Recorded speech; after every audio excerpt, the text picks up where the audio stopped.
noches. Buenas.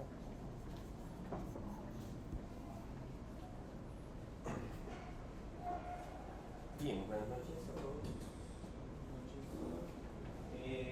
Vamos a continuar hablando en la parte de los elementos que vimos en la última clase. ¿Se recuerdan que estábamos hablando acerca de formularios y los diferentes controles que podemos agregar a un formulario? Vimos desde cuadro de texto, text areas,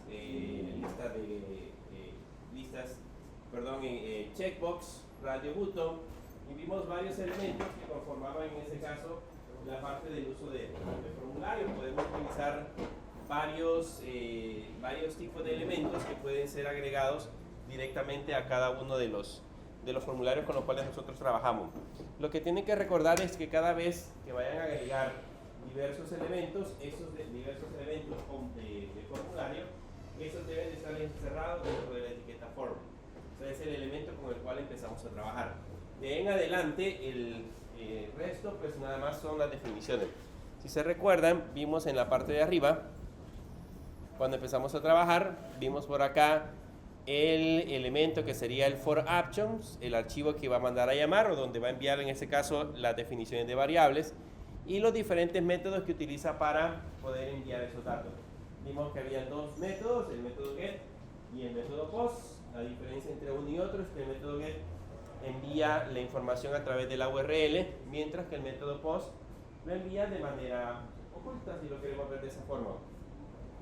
Vamos a seguir viendo los últimos elementos del formulario donde nos habíamos quedado. El último que vimos fue el que teníamos acá, que era el de rangos. Si se recuerdan, básicamente es una línea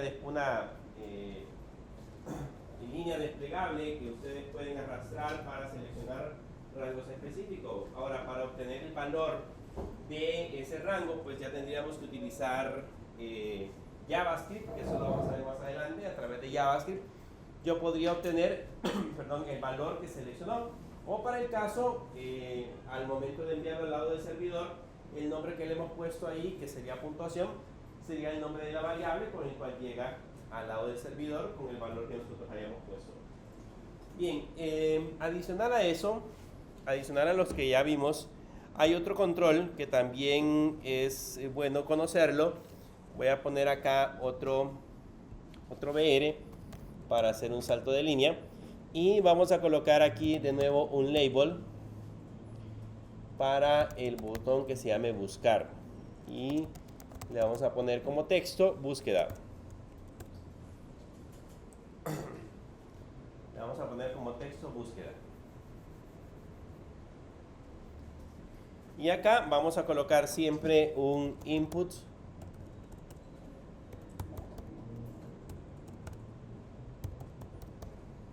vamos a colocar como siempre un input, y la diferencia es que aquí donde dice text en el type le vamos a poner search, que sea de tipo search, y lógicamente siempre lleva el ID, que en este caso sería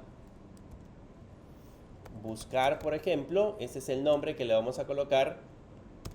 Llevaría el name, que también le vamos a poner buscar, y además de eso le podemos colocar el placeholder, que era otro parámetro que vimos que tenían los elementos, y a este le vamos a poner digite el valor a buscar, por ejemplo.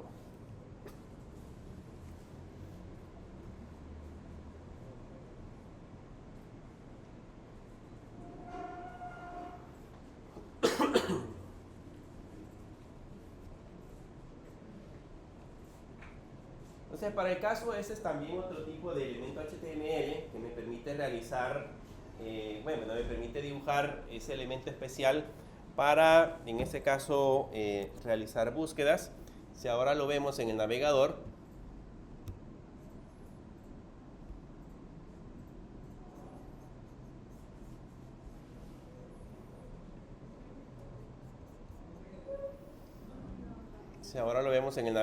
van a notar que aquí en la parte de abajo aparece el control que dice digite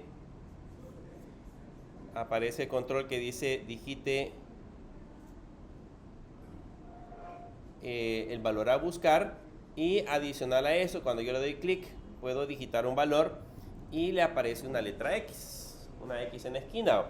Esa X ya está predeterminado para que al darle clic se limpie el valor. Entonces para eso sirve en ese caso ese botoncito, ese elemento que tenemos puesto ahí en la parte de buscar. Es un botón search. Cuando vayamos a hacer búsquedas o vayamos a colocar alguna opción con esas características, pues el botón que vamos a utilizar, el elemento que vamos a utilizar es el elemento search. ¿Okay? Bien, veamos ahora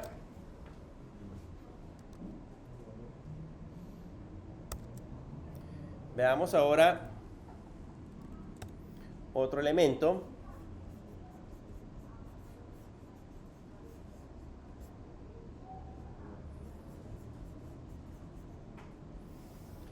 Hay otro elemento muy interesante que podemos utilizar dentro de la aplicación, dentro de los formularios, y es el elemento oculto o el tipo hidden.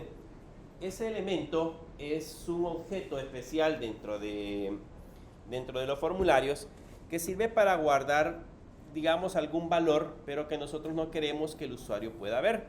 Por ejemplo, a yo le puedo poner el ID igual código, por decirles algo, y le puedo poner el name igual código, y para que pues no se pueda ver le tengo que almacenar un valor, que en ese caso por ejemplo podría ser ABC-2009 por ejemplo. Ese es un objeto que en el formulario no es visible. ¿Okay? Cuando ya lo vayamos a visualizar, cuando lo vayamos a mostrar en pantalla, no es visible, no se ve. Si ustedes lo guardan y lo ven en el navegador,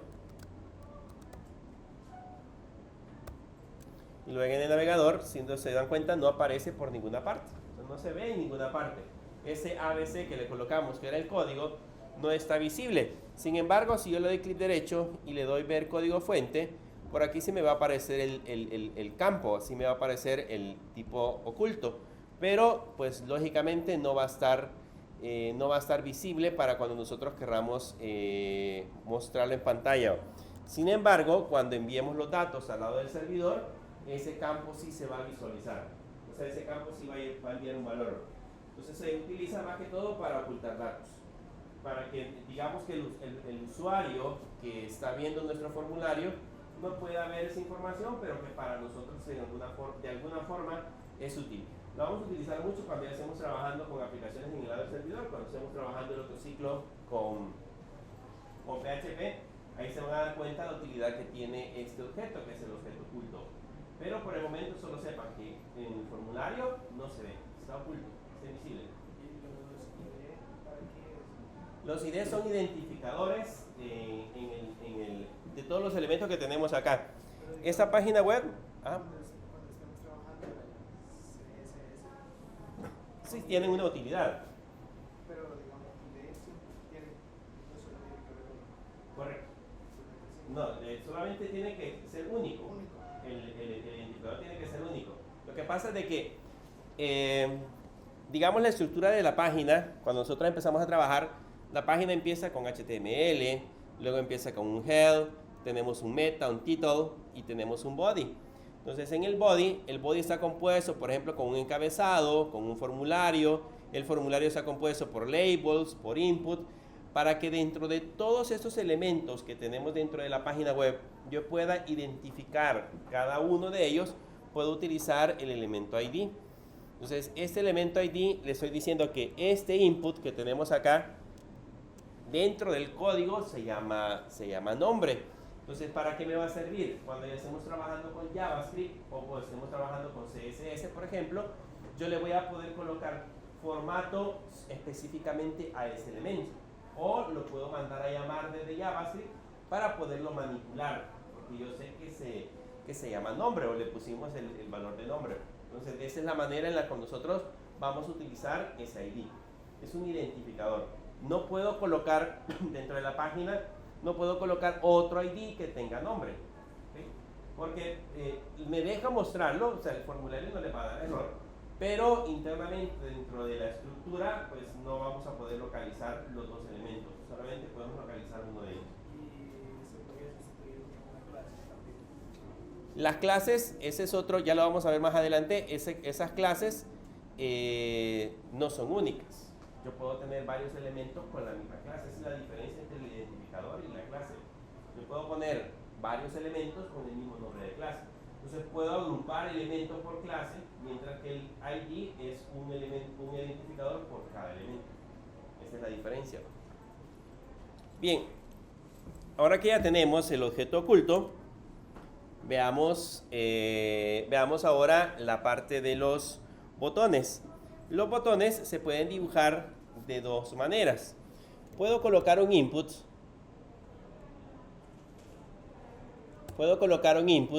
Y colocarle acá en el type, colocarle la palabra submit y luego en el valor ponerle, por ejemplo, un texto. Podría llamarse enviar.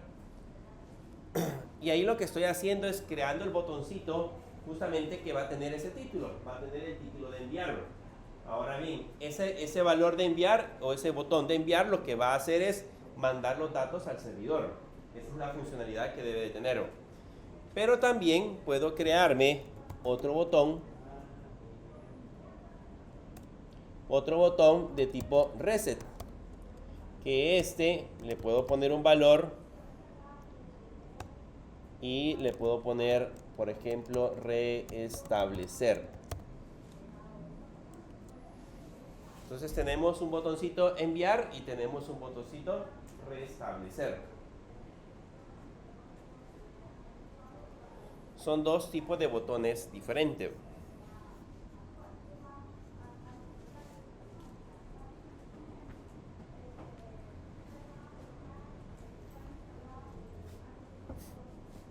Si ahora lo guardamos y revisamos el formulario, se van a dar cuenta que en el formulario, aquí abajo aparecen los botones. Le vamos a dar un BR porque nos aparecen pegados.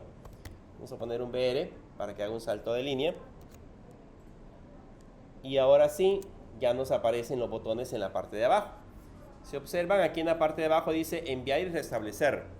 La diferencia entre uno y otro es que, por ejemplo, si yo relleno los datos, aquí le colocamos información, a este le colocamos datos, a este también, a este serían cantidades. Y ahora le doy clic al botoncito que dice enviar. Bueno, aquí tengo que colocar un correo. Si se dan cuenta, este ya está validado. Debo de colocar @gmail.com, por ejemplo. Si ahora yo le doy enviar, esos datos se van directamente hacia la parte del servidor. ¿Okay? Ahí en la URL aparece toda la información que nosotros acabamos de enviar. Para eso sirve el botoncito de enviar, para que funcione el formulario. Y el botoncito de restablecer, vean los datos que tiene ahorita el formulario. Voy a colocar incluso una fecha. Y voy a colocar una hora cualquiera. Y vamos a seleccionar algunos datos acá. Por ejemplo, dice ahora le doy restablecer. Vean que lo limpia. Lo deja por defecto. Para eso sirve el botón reset. Entonces puedo crear dos botones. Puedo crear el botón submit, que sirve para enviar los datos del formulario hacia el servidor. Y puedo crear el botón reset, que sirve para borrar o restablecer el formulario a su configuración por defecto, o sea, como lo teníamos originalmente. Pero no es la única manera de crear un botón. Puedo crear un botón también con la etiqueta button, solo que funciona de manera distinta, porque con la etiqueta button, el texto que va a llevar el botón lo tengo que colocar en el centro como un valor. Entonces aquí le puedo poner calcular, y este puede llevar el parámetro type, y le puedo poner de tipo button. Y ese puede ser un botón cualquiera, un botón que puede hacer cualquier proceso. Por ejemplo, imagínense que necesitamos calcular alguna operación matemática. Entonces ese botoncito que dice calcular, o ese elemento que dice calcular, al darle clic va a ejecutar alguna función en JavaScript que haga justamente ese proceso. Pero por el momento es solamente para rellenarlo, para que aparezca ahí.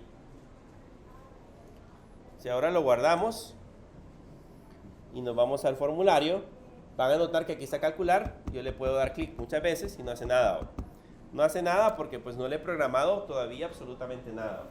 Simple y sencillamente está el botoncito para que nosotros podamos operar.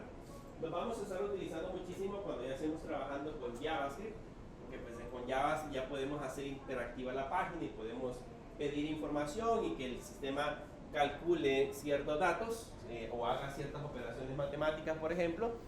Pero por el momento solamente sepan de que pues si lo colocamos de esa manera es un botón que no hace absolutamente nada. Bien, ¿preguntas? ¿No? ¿Seguros?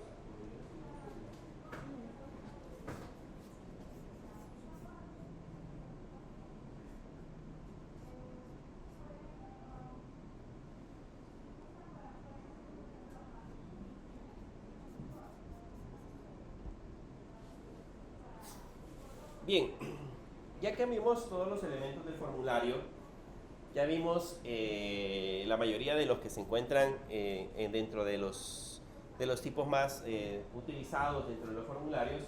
Vamos a ver otros elementos HTML. ¿Okay? Para eso nos vamos a crear otro archivo. Vamos a crearnos un nuevo archivo. Le dan clic al botoncito que dice crear archivo. Y el nuevo archivo le vamos a llamar div spam.html nada más. Así le vamos a poner div spam.html.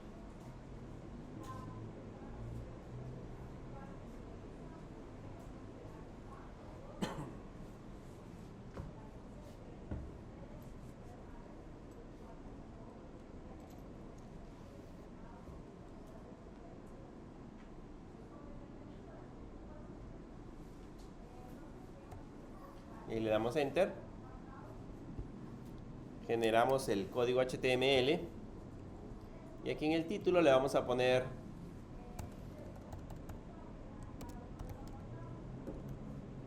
div, spam, clases y ID.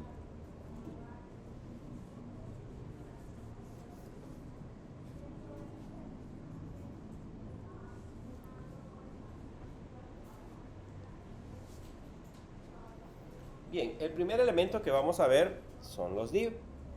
Entonces le voy a poner aquí el elemento div. ¿Okay? Y ahí vamos a empezar a colocar en este caso la parte del código.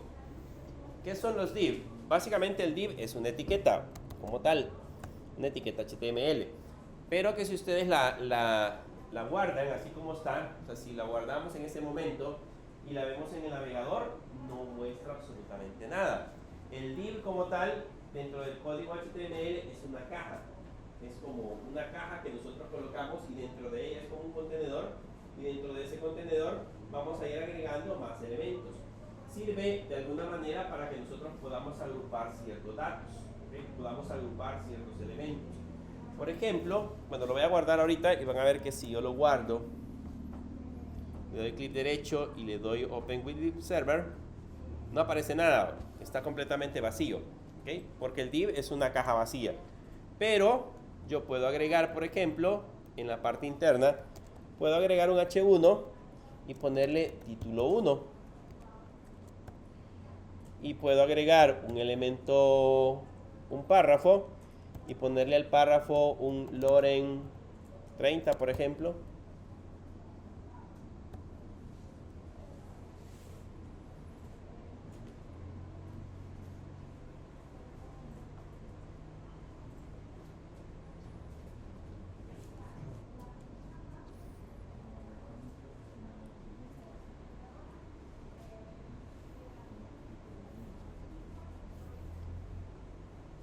Ahí le pusimos un lorem 30 para que aparezca el mensaje con 30 palabras.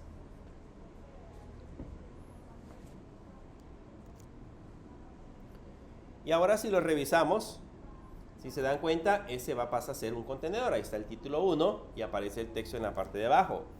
Puedo copiar este div.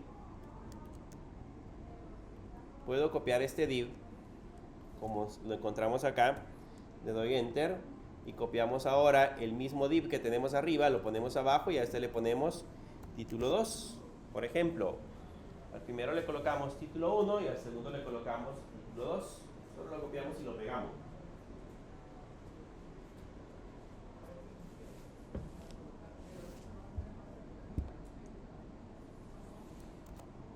Solo lo copiamos y lo pegamos. Y ahí, si se dan cuenta, aparece título 1 y aparece título 2. Entonces significa en este caso que básicamente hemos separado esos dos elementos, o esas dos cajas. La primera caja contiene un título con un párrafo, dice título 1, y la segunda caja contiene un título que dice título 2 con otro párrafo. Para que vean cómo es la caja más o menos, vamos a empezar a agregarle algunos, esto lo vamos a ver más adelante, pero para que más o menos podamos diferenciar de manera visual, le voy a poner un style y le voy a poner un border, le voy a poner 2px, color red por ejemplo, y solid.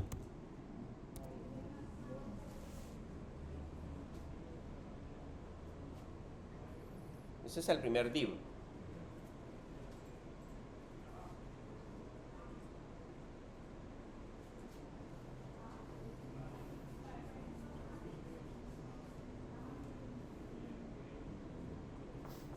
Eso lo vamos a ver más adelante, eso es CSS, pero por el momento, solo para que más o menos diferenciemos, veamos cómo están representados los dos contenedores o las dos cajas. Voy a copiar esto, esta información la vamos a copiar y se la vamos a poner al otro div. Entonces lo copiamos y lo pegamos aquí abajo. Y a este le vamos a poner blue.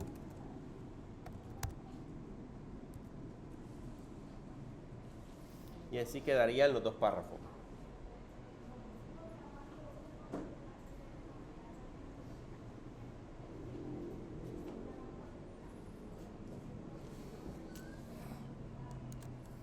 Entonces ahora, si lo guardamos, van a notar que ahí tenemos los dos elementos. Aquí está el primer cuadro, vean, de color rojo, está la primera caja y la segunda caja está de color azul en la parte de abajo. Entonces ahí tenemos las dos cajas que contienen dos elementos. ¿Para qué nos puede servir esto? Si más adelante, imagínense que yo quisiera que este formato apareciera en dos columnas, digamos que aquí apareciera una columna y aquí la otra columna dentro de la misma pantalla, como ya los tengo agrupados, entonces lo que voy a hacer es que los contenedores los voy a acondicionar utilizando CSS para colocar uno al lado izquierdo y otro colocarlo al lado derecho. Y eso haría que se dividieran básicamente en dos columnas. Yo pudiera visualizar el contenido en dos columnas. Entonces esa es la ventaja de utilizar div. Que lo que hacemos básicamente es como una caja, como un contenedor que contiene más elementos HTML. Y agrupamos esos elementos. Como el div es, digamos que es invisible, ahí lo hemos hecho visible con CSS, pero básicamente es un elemento que no contiene, que no es visible en la pantalla, entonces lo que se visualiza es el contenido que se tenga. Y adentro del div puedo colocar tablas, podemos colocar H1, párrafos, todo lo que ya hemos visto durante el recurso del desarrollo de HTML.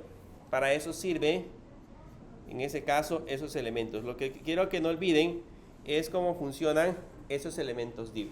Ahora bien, sucede también que en algunas ocasiones surge la necesidad de poder resaltar cualquier texto, cualquier información que tengamos dentro de ese párrafo. Imagínense que, por ejemplo, elemento que tenemos acá, yo necesito resaltar estas dos palabras, estas dos que tenemos aquí ahora. Necesito que esas dos palabras se encuentren resaltadas. Las quiero cambiar de color, les quiero poner negrita o quiero hacer cualquier cosa solamente con esas palabras. Si quisiera ponerle negrita, se acuerdan que podemos utilizar el strong o podemos utilizar la etiqueta beon, ¿okay? Pero si no, lo que tenemos que hacer, o lo que podemos hacer también, es utilizar la etiqueta spam. Y dentro de la etiqueta spam, encerrar estas palabras que queremos resaltar. Por ejemplo, acá está Expedia, no sé cómo se pronuncia eso, pero este texto que tenemos ahí, por ejemplo, queremos hacer que aparezca de otro color. Entonces le puedo poner acá un style y ponerle el color, y digamos que lo quiero de azul violeta, por ejemplo. Azul violeta.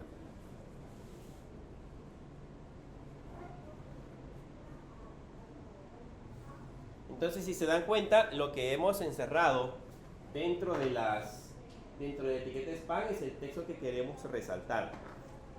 Ahí le puedo agregar más cosas, le puedo poner negrita, cursiva, puedo hacer la letra más grande, hacer todo lo que ustedes quieran con ese texto.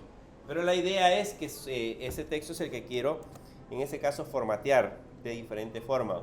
Si ahora lo guardo y lo vemos en el navegador, van a notar que estas letras nada más, solamente las que tenemos acá, se encuentran de diferente color. Y lo hemos hecho con la etiqueta spam. O sea, si ese texto, perdón, o ese estilo, se lo hubiera puesto a la etiqueta P de párrafo, entonces se lo aplicaría a todo el párrafo. Pero en este caso, como necesitamos dentro del párrafo resaltar nada más un texto, lo hacemos de esa manera. Utilizamos la etiqueta spam dentro de ese párrafo.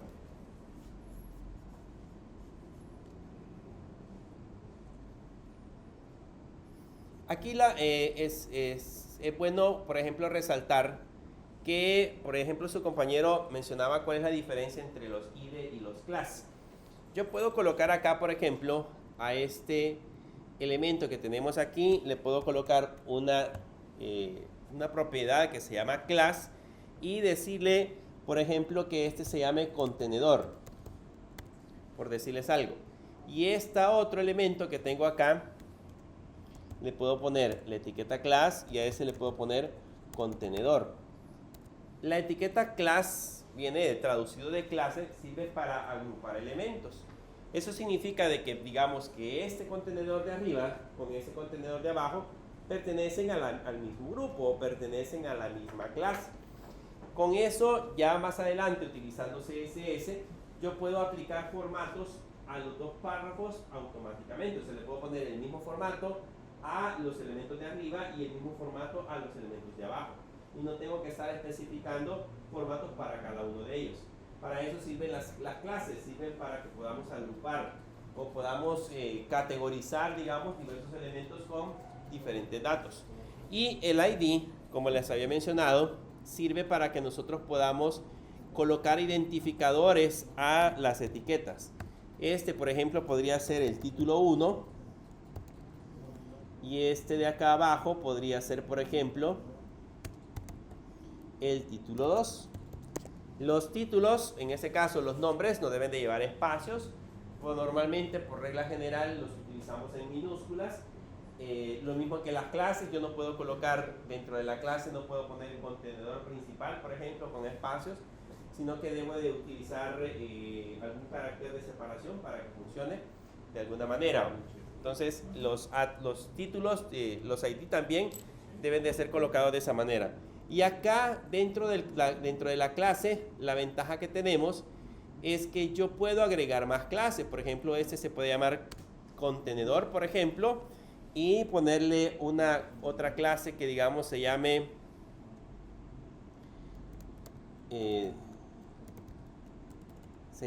lista 1, por ejemplo. Y a este otro de aquí abajo podría tener contenedor y se podría llamar lista 2, por decirles algo. Entonces, este contenedor está asociado con dos clases y este de aquí abajo está asociado con dos clases. El class puedo colocar una lista de denominadores de clases separados por espacio. Puedo colocar varios elementos separados por espacio para un solo contenedor. Lo vamos a utilizar muchísimo cuando ya estemos trabajando con CSS. O sea, ahí es donde existe básicamente la utilidad de hacer uso de clases y hacer uso de IDs. Pero para que sepan que ese elemento es común en todos los, o ese atributo, perdón, es común en todos los elementos HTML. Cada etiqueta HTML puede llevar el atributo class o puede llevar el atributo ID para poderle agregar ya sea la clase o el identificador único. ¿Preguntas? No. Bien, hablemos de un concepto que es muy importante identificarlo, y para eso quiero que veamos un sitio web.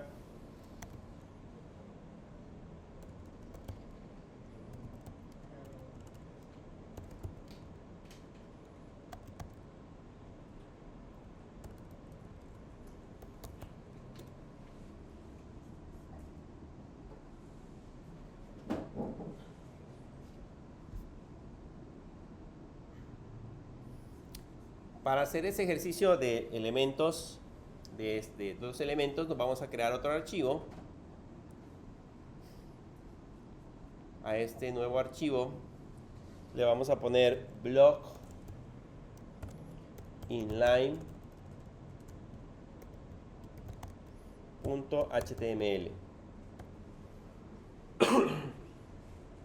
block inline.html.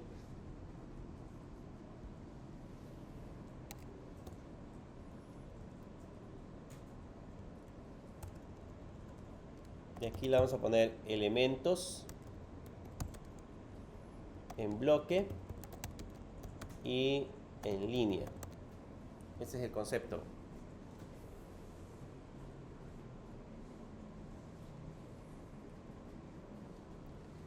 Primero veamos los elementos en bloque. ¿A qué se refiere con los elementos en bloque? Por ejemplo, si yo coloco un H1 y le escribo título 1 y le pongo un H2 y aquí le pongo título 2 y agregamos un párrafo, y a ese párrafo le ponemos un lorem 30 también,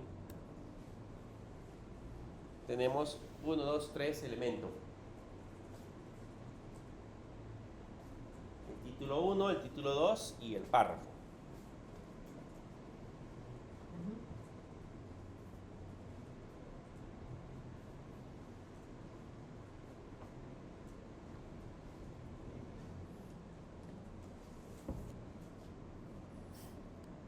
Bien, a estos elementos HTML se le conocen como elementos en bloque.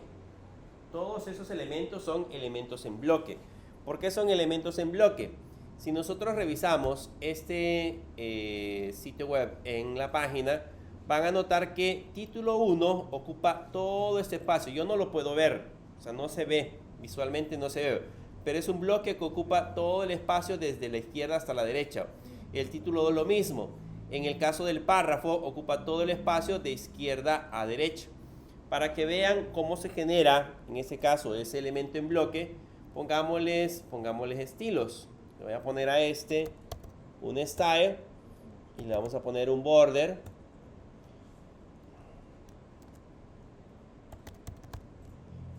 Le vamos a poner un border 1px, vamos a poner blue y le vamos a poner sol. A este, al otro, esto solamente lo vamos a copiar y se lo pegamos al segundo, y a este le vamos a poner green, por ejemplo, y se lo ponemos al párrafo, y al párrafo green violeta, por ejemplo.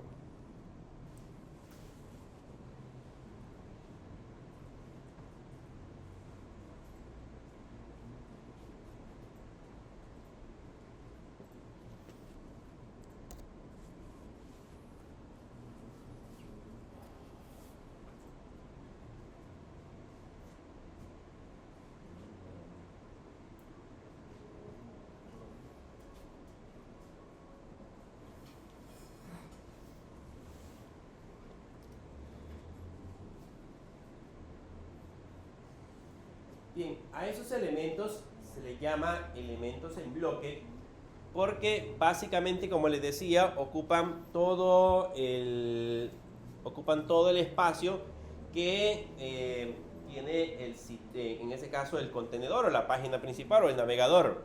Si se dan cuenta, con eso que acabamos de agregar esas líneas, vean que por ejemplo el título 1 ocupa desde allá hasta acá, ocupa todo el espacio completo. Lo mismo el título 2, desde allá hasta acá, aquí tiene un pequeño margen por defecto, pero ocupa básicamente todo el espacio. Y lo mismo sucede con la parte del párrafo. Hay varias etiquetas que nosotros vamos a considerar que tienen ese comportamiento, que se colocan en bloques.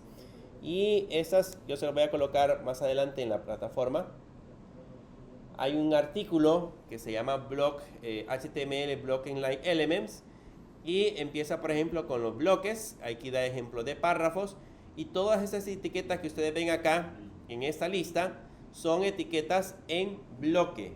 Por ejemplo, el address, el fileset, el main, el UL, que se acuerdan que eran las listas desordenadas, el article, el nav, el video, el noscript, todos estos que están acá son etiquetas en bloque. No importa cuál utilice, incluso los H1, de los H1 al H6, no importa cuál utilice, todas van a utilizar todo el espacio de izquierda a derecha. ¿Okay? A no ser que nosotros a través de CSS cambiemos ese comportamiento, porque se puede hacer de manera predeterminada, van a funcionar como elementos en bloque. ¿Okay? Pero existen también los elementos inline. Entonces voy a poner acá un comentario y le vamos a poner elementos inline.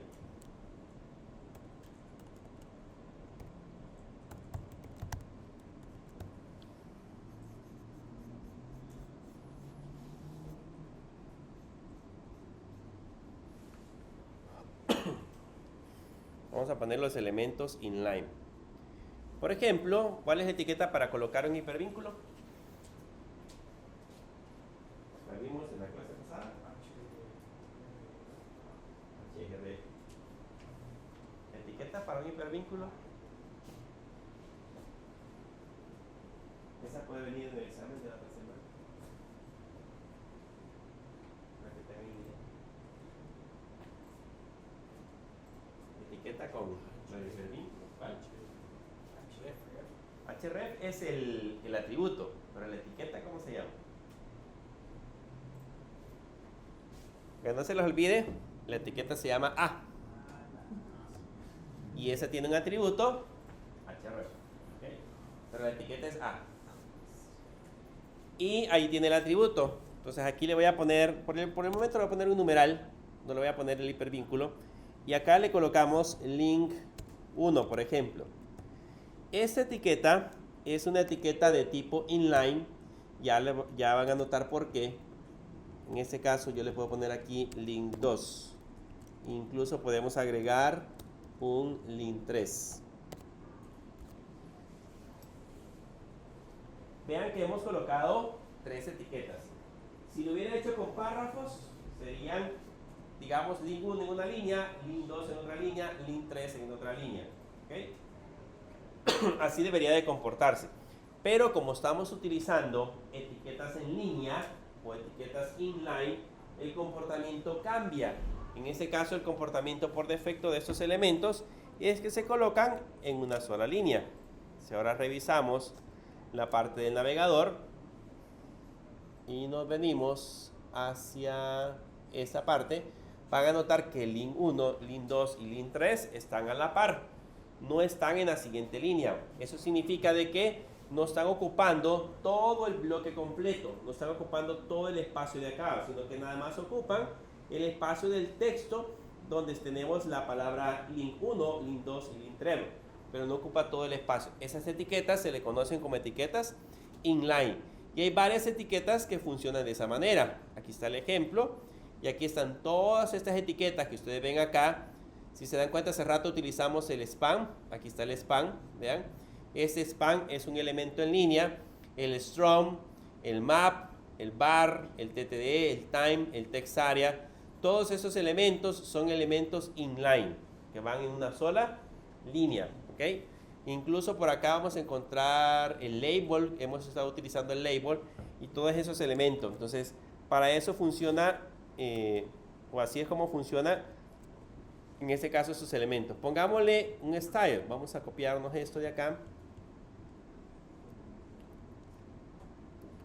Vamos a copiarnos esta parte y se la vamos a pegar a la etiqueta esta y le vamos a poner otro color. Digamos, a este le podemos poner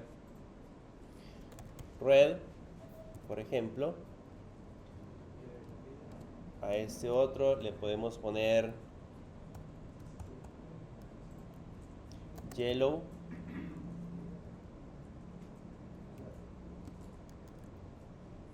Y a este otro le podemos poner magenta, por ejemplo.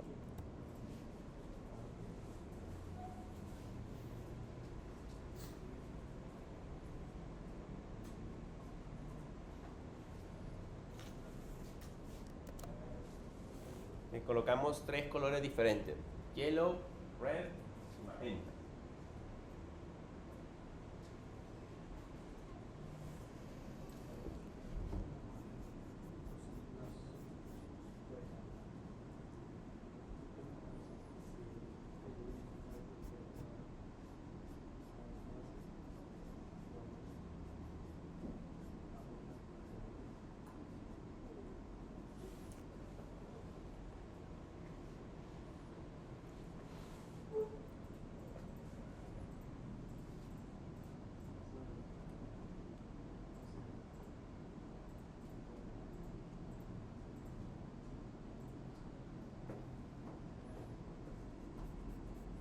Bien, si ahora lo revisamos en el navegador, se van a dar cuenta que en el espacio que ocupan, vean, el cuadrito solamente ocupa el texto.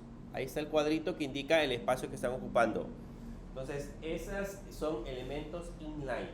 Cualquiera de las etiquetas que nosotros utilicemos acá, cualquiera de esas etiquetas que utilicemos acá van a ocupar o van a ser textos en línea. Cualquiera de esas que ocupemos que están arriba van a ser etiquetas en bloque. Estas son en bloque y esas de abajo son en línea. Y más o menos así es como hay que aprender a diferenciarla. ¿Ok? Bien. ¿Preguntas? ¿No?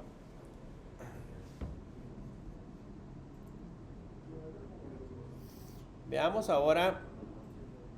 Vamos a ver aquí mismo.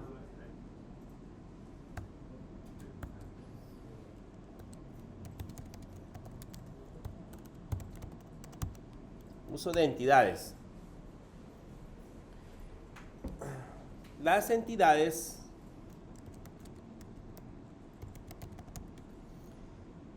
comienzan con el carácter del ampersand y terminan con el punto y coma.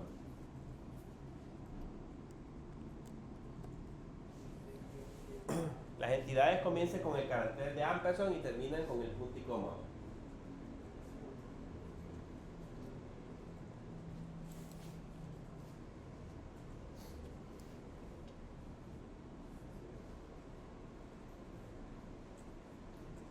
¿Qué hacen las entidades?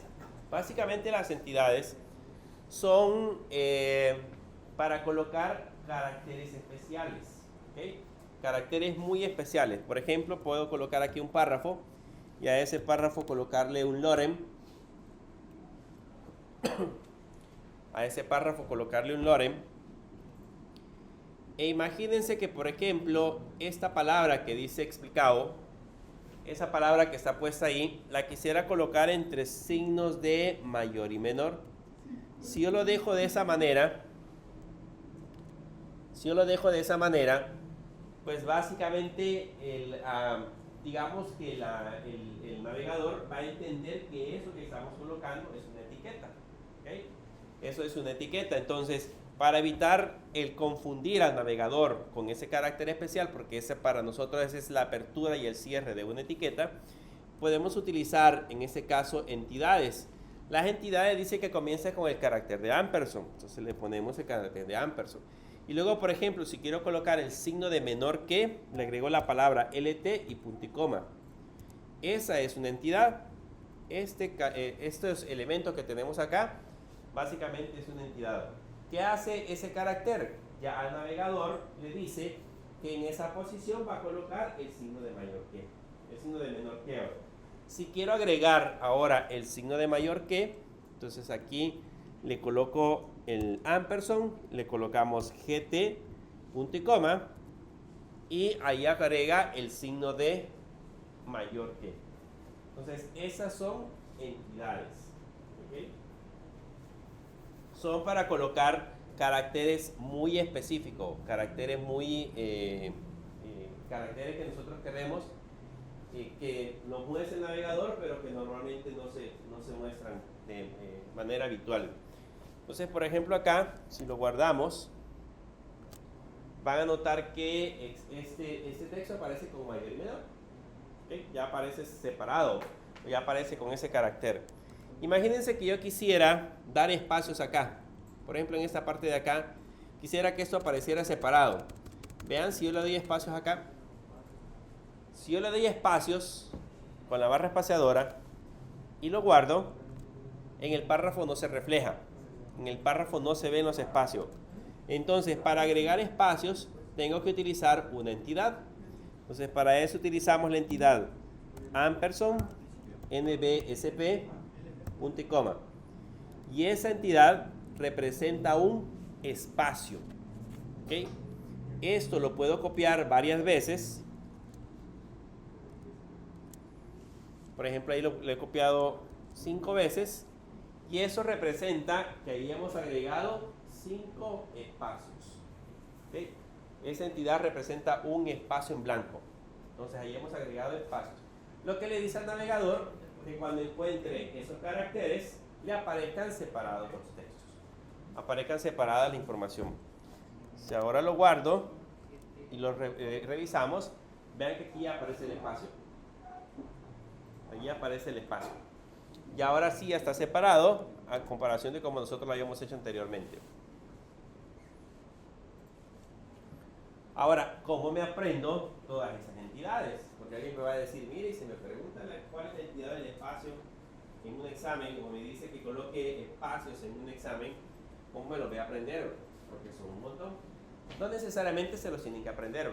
Cuando ya están como programadores, pues hay una tabla específica que me permite revisarla. Por ejemplo, acá, este link yo se lo voy a colocar en la plataforma. Hay una sección que dice entidades, si no me equivoco.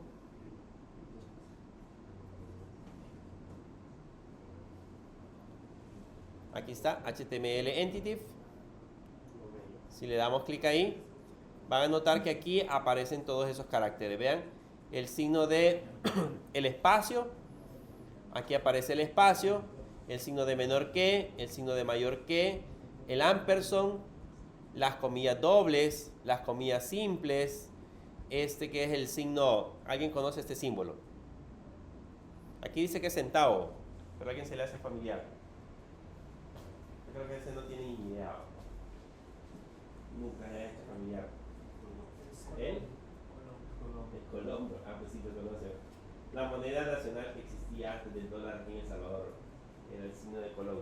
Nosotros lo utilizamos aquí. Aquí se utiliza como centavo, pero pues hace años nosotros utilizábamos ese símbolo para colocar nuestra moneda nacional que desapareció. Bueno, si alguien tiene colección, pues ya a estas alturas ya debe valer algo de dinero, un centavito de eso.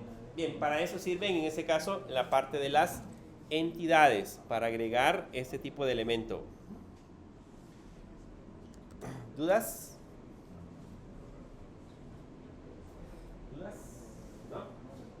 ¿Seguros? Bien, pasemos a otra etapa. Ya vimos cómo agregamos entidades. Esas yo les voy a dejar el link en la plataforma para que ustedes las puedan observar. Si yo les pido un carácter como ese, pues van a la página esa y revisan el carácter y ya lo colocan, porque ahí están asociados esos elementos. Porque son muchísimos caracteres especiales que nosotros podemos colocar dentro de un sitio web.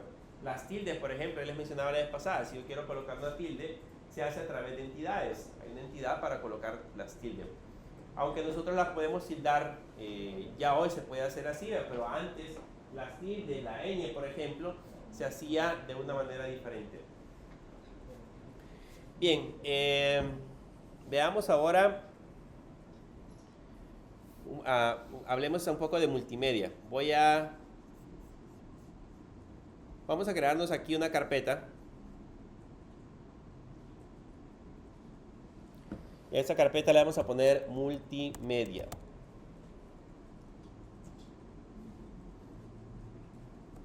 Vamos a crearnos una carpeta que se va a llamar multimedia. ¿Okay?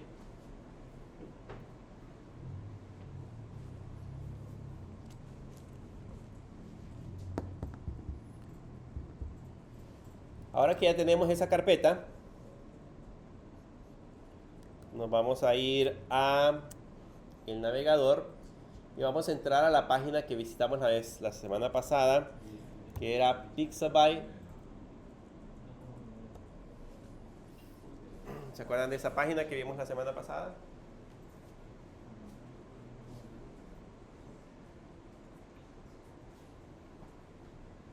Entren a Pixabay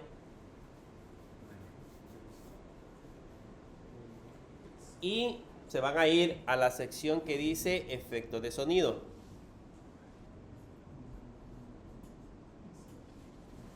Pixabay. Se van a ir a la sección que dice efectos de sonido. Y bájenle volumen a su bocina, solo escuchen ustedes. Y buscan un sonido cualquiera. Aquí si ustedes le hacen, si le hacen clic acá, creo que está muteada la máquina.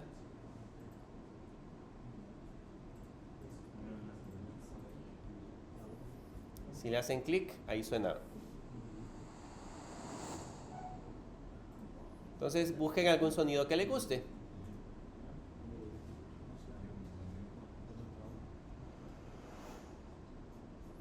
Hay un montón de sonido.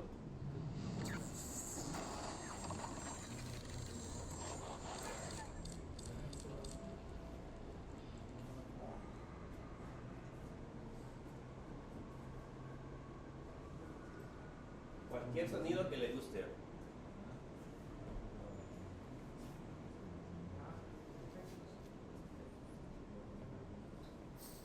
Por si alguna vez quieren ponerle efectos de sonido a sus animaciones, ahí pueden buscarlo. Hay un montón de efectos de sonido.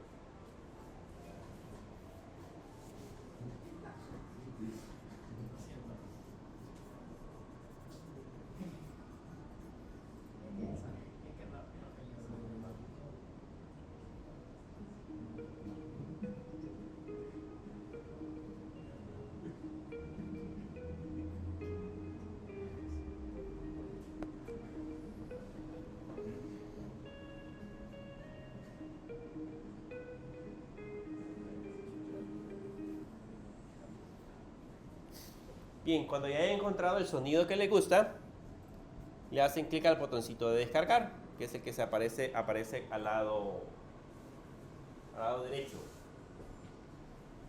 Cuando hayan encontrado el sonido, cualquiera que les haya gustado, denle clic al botoncito de descargar.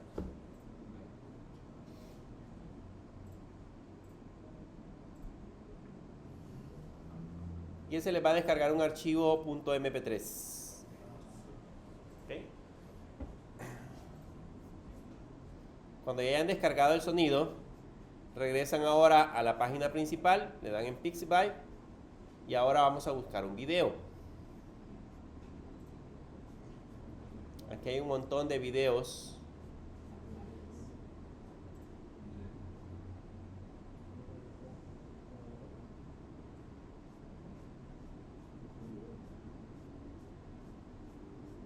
Son de descarga gratuita algunos de ellos.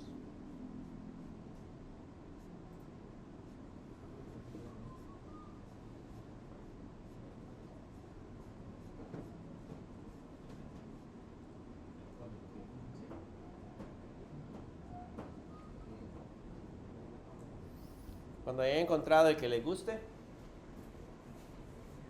le hacen hacen clic.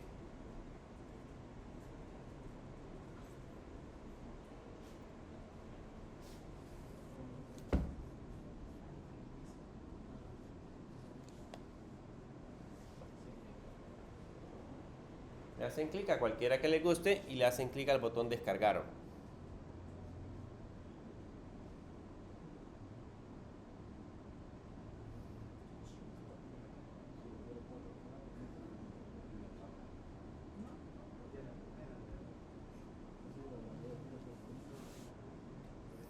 Y ahí les va a descargar un archivo MP4.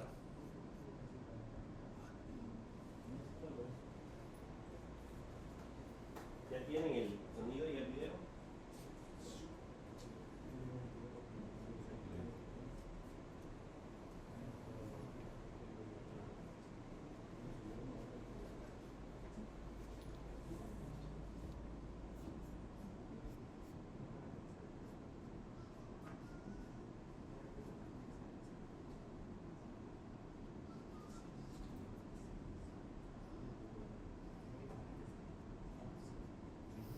Bien, si ya los tienen, ahora regresamos a Visual Studio Code y vamos a abrir en este caso el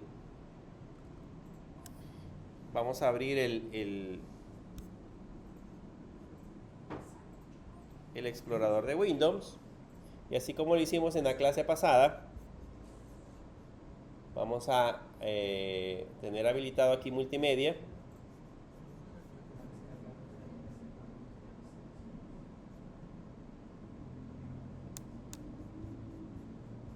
Y aquí seleccionamos los dos archivos.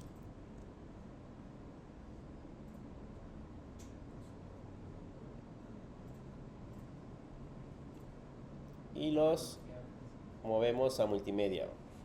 Así, los arrastran y los colocan dentro de multimedia.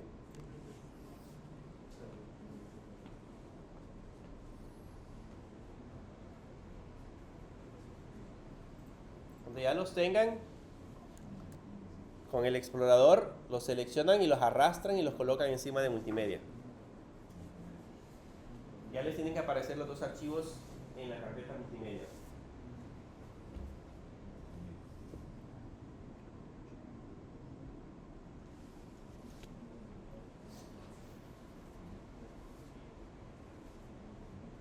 ¿Ya los tienen? ¿No los han bajado? Muy grande. Ah.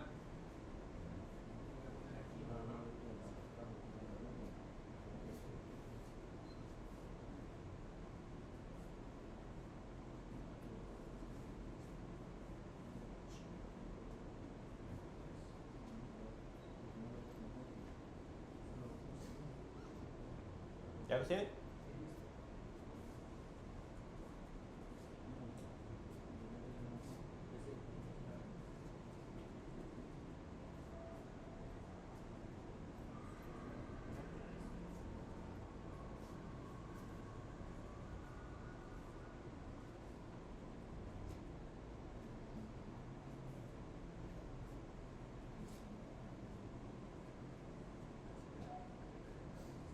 Bien, si ya los tienen en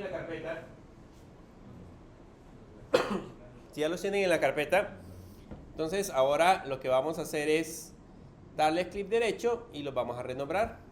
Le damos clic derecho, le damos rename y a este le vamos a poner video.mp4 para no tener un nombre tan largo.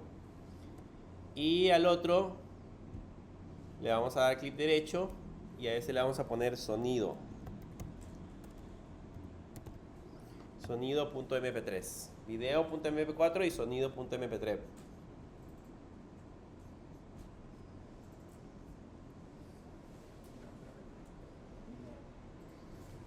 Video.mp4 y sonido.mp3.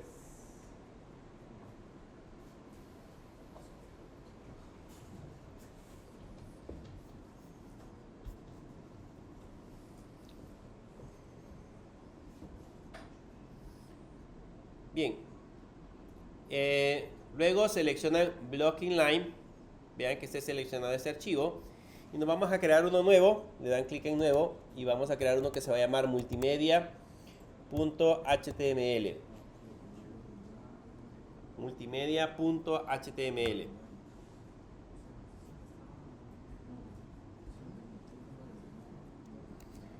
Y ahí le colocan el código HTML y le vamos a poner video y audio.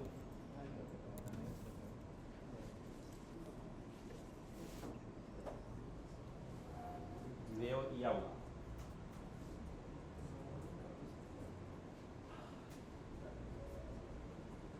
Vamos a empezar primero con el audio. Aquí le vamos a poner audio.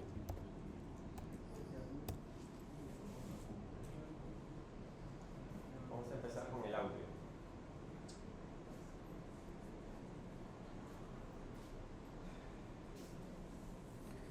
Bien, en el caso de el audio, para colocar básicamente sonido, utilizamos la etiqueta que se llama audio. Solo que esta, al momento de desplegarla, les muestra de una sola vez el SRC, pero nosotros vamos a utilizar elementos dentro de audio, porque pues vamos a configurar varias cosas interesantes que nos van a servir para la parte del navegador. Pero en este caso, ahí le colocamos audio y adentro colocamos la etiqueta source.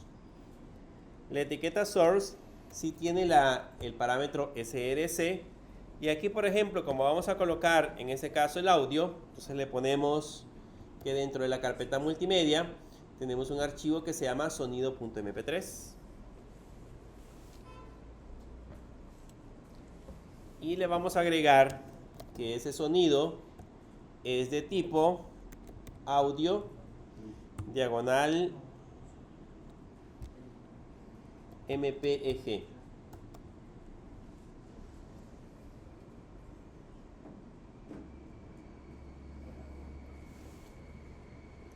Ese sonido es un audio diagonal MPEG.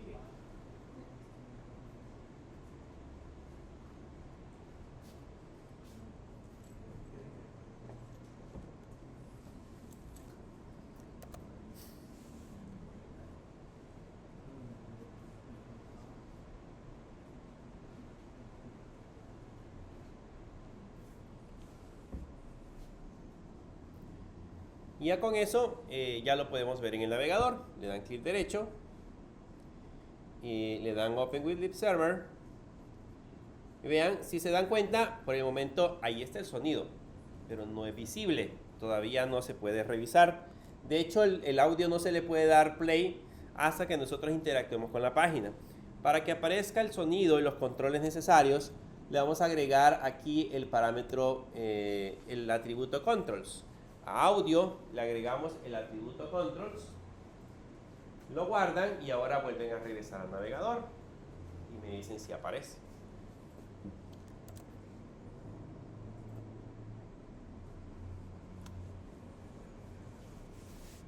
Hoy sí, ahora aparece control y ya le puedo dar play.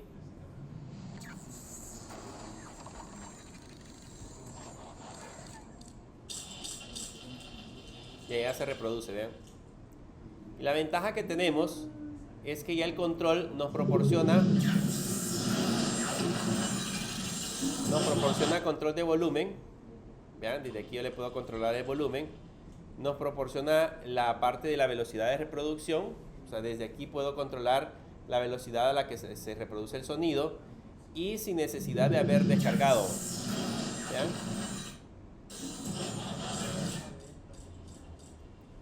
Y así es como funciona el sonido. ¿Okay? Con eso ya le puedo agregar cualquier elemento multimedia a mi aplicación. Ahora, alguien podría decir, ese control que está ahí no me gusta. Ese control, pues, me parece más o menos, pero me gustaría que estuviera un poquito más adaptado. Puedo crear mis propios elementos, mis propios controles y manipular ese objeto con JavaScript. Por ejemplo, darle play, hacer que suene, dejarlo invisible y crear mi propio control. Pero para el caso, en la mayoría de situaciones vamos a utilizar el que tiene por defecto. Veamos ahora cómo agregamos el video. Vamos a agregar ahora video. En el caso del video, existe una etiqueta que se llama justamente así, se llama video. Existe una etiqueta que se llama video. Y lo mismo, ya les agrega el src, pero nosotros le vamos a colocar nuestros propios elementos. Y agregamos el source. Y al source le ponemos el src. Y aquí le decimos que nuestro video está dentro de una carpeta que se llama multimedia y que tiene como nombre video.mp4. Y le agregamos el parámetro type y le colocamos que este es un video diagonal mp4.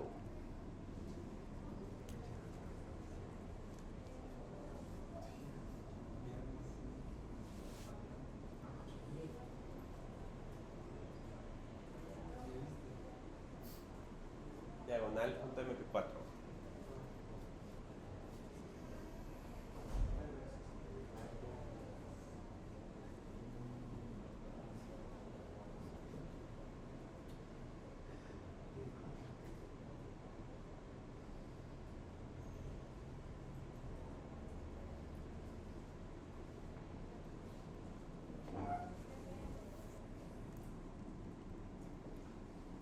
Y ahora sí, lo guardamos.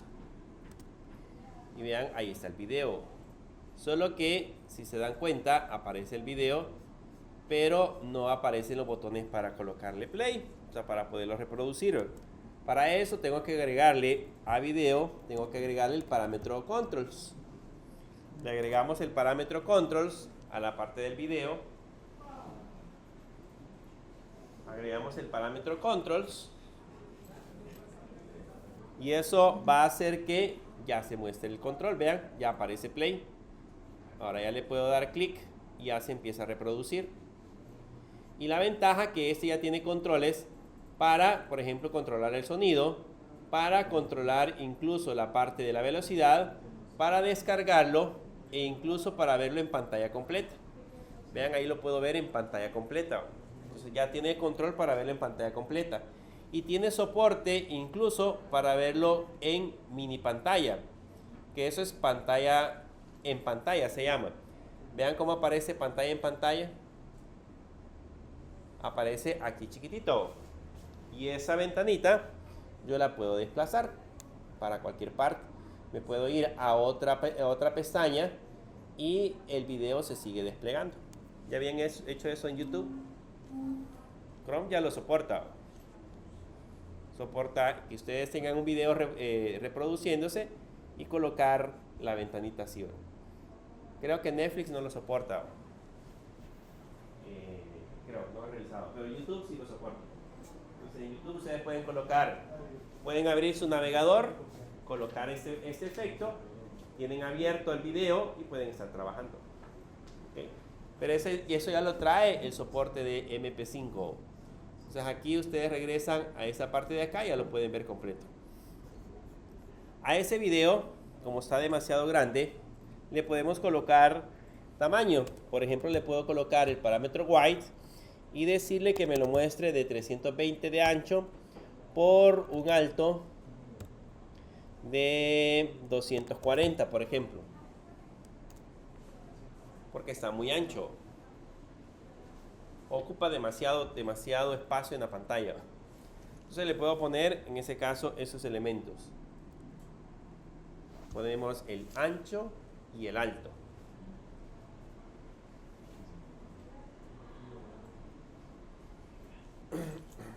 Y ahora si ya lo visualizamos, ya aparece, vean, en esta parte de acá. Solo que este objeto, si se dan cuenta, es inline.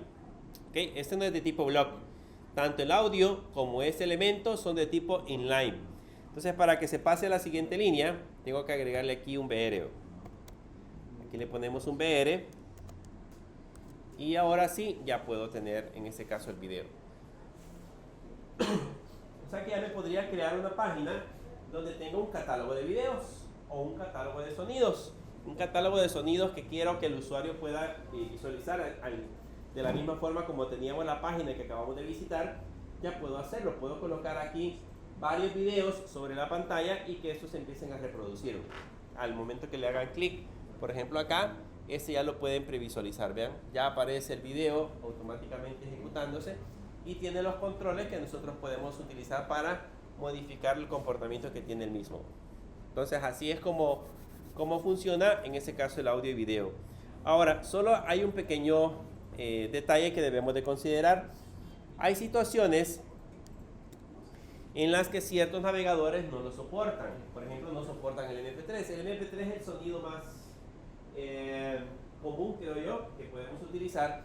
Sin embargo, hay algunos navegadores que no soportan reproducirlo, pero tal vez tienen otro tipo de formato. Entonces yo puedo colocar acá, dentro del audio, por ejemplo, puedo colocar un sonido.ogg, y ese sonido.ogg le ponemos aquí el tipo OGG, y ese soportaría en ese caso o desplegaría ese sonido. También puedo colocar el .wav y aquí colocarle que es de tipo WAV. ¿Alguna vez han reproducido un archivo .wav? Porque ya casi no lo ocupamos, pero esos eran los primeros formatos de sonido que se utilizaban hace bastante tiempo, el .wav. Si ninguno de esos, lógicamente esos archivos los tengo que tener físicamente en mi carpeta. Tendría que descargar sonido.ogg y sonido.wav, o sea, tenerlos en ese formato. Pero si en el caso ninguno de esos aparece, le puedo poner tu navegador no soporta audio HTML5. Si el navegador es muy viejo, por ejemplo, entonces le puedo decir que el navegador no soporta audio HTML5. Y esa etiqueta va a aparecer siempre y cuando el navegador no lo soporte. Vean, ahorita no aparece, pero si el navegador no lo soporta, demostraría esa etiqueta. Y lógicamente va a reproducirlos en orden. Si no puede reproducir el MP3, intenta reproducir el OGG. Si no lo puede hacer, intenta reproducir el WAV. Si ya con el WAV no funciona, entonces muestra la etiqueta. ¿Okay? Muestra el elemento que tenemos abajo.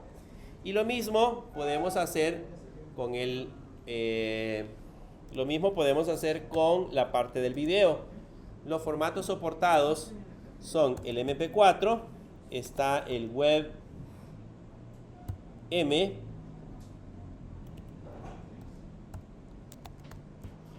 le ponemos aquí WebM, y está también el OGG, que también es video.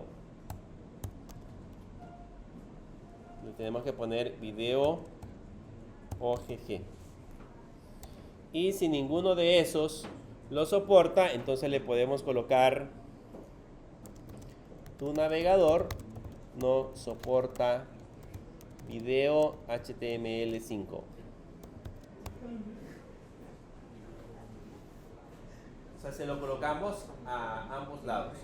Como siempre, esos archivos que tenemos acá, tanto el WebM como el OGG, deben de existir. Si no existen en la carpeta, también nos va a generar error. Pero digamos que son los tres formatos que podríamos utilizar para poder desplegar un video. En la actualidad, los navegadores modernos soportan el MP4, pero por si alguna razón nuestro sitio web se logra visualizar en un navegador viejo, pues le colocamos esas alternativas para que pueda decidir cuál es el formato que debería demostrar.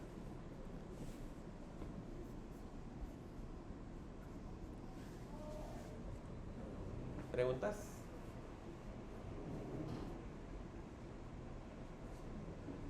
¿No?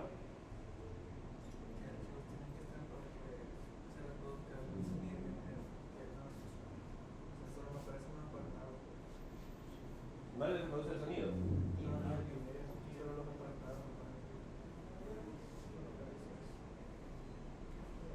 Ah, no le aparece.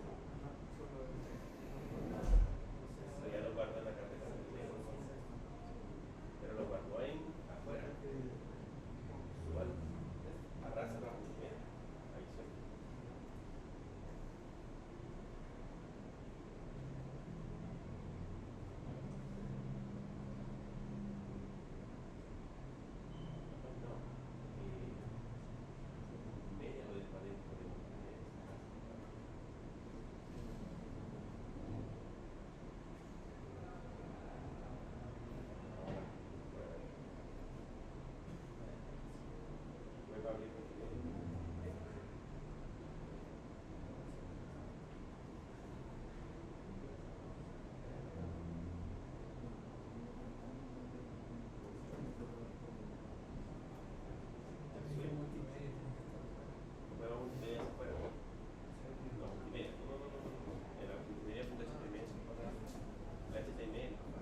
fuera de la carpeta.